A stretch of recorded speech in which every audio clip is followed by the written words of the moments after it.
ಜಿಲ್ಲಾಡಳಿತ, ಜಿಲ್ಲಾ ಪಂಚಾಯತ್, ಮಹಿಳಾ ಮತ್ತು ಮಕ್ಕಳ ಅಭಿವೃದ್ಧಿ ಇಲಾಖೆ ಸೇರಿದಂತೆ ವಿವಿಧ ಸ್ವಯಂ ಸೇವಾ ಸಂಸ್ಥೆಗಳ ಆಶ್ರಯದಲ್ಲಿ ಚಾಮರಾಜನಗರದಲ್ಲಿಂದು ಆಯೋಜಿಸಿದ್ದ ಅಂತಾರಾಷ್ಟ್ರೀಯ ವಿಕಲಚೇತನರ ದಿನಾಚರಣೆಯನ್ನು ಶಾಸಕ ಸಿ ಪುಟ್ಟರಂಗಶೆಟ್ಟಿ ಉದ್ಘಾಟಿಸಿದರು.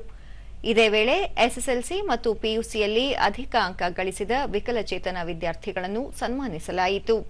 ಈ ಸಂದರ್ಭದಲ್ಲಿ ಅಪರ ಜಿಲ್ಲಾಧಿಕಾರಿ ಟಿ ಜವರೇಗೌಡ, ಜಿಲ್ಲಾ ಪಂಚಾಯಿತಿ ಉಪ ಕಾರ್ಯದರ್ಶಿ ಶ್ರುತಿ ಮತ್ತಿತರರು ಉಪಸ್ಥಿತರಿದ್ದರು.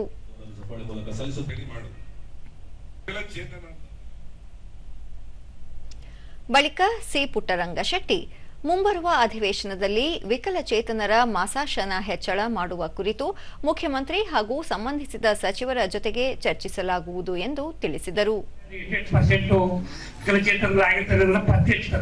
ಆ ದಿಕ್ಕಿನಲ್ಲಿ ಅವರಿಗೆ ಸಹಾಯವನ್ನ ಅವರೀಗ ಸರ್ಕಾರ ಕೊಡ್ತಕ್ಕಂಥ ವಿಕಲಚೇತನ ಅನುದಾನವನ್ನು ಮಾಸಾಶನವನ್ನು ಕೊಡ್ತಕ್ಕಂಥದ್ದು ಆಗ್ತದೆ.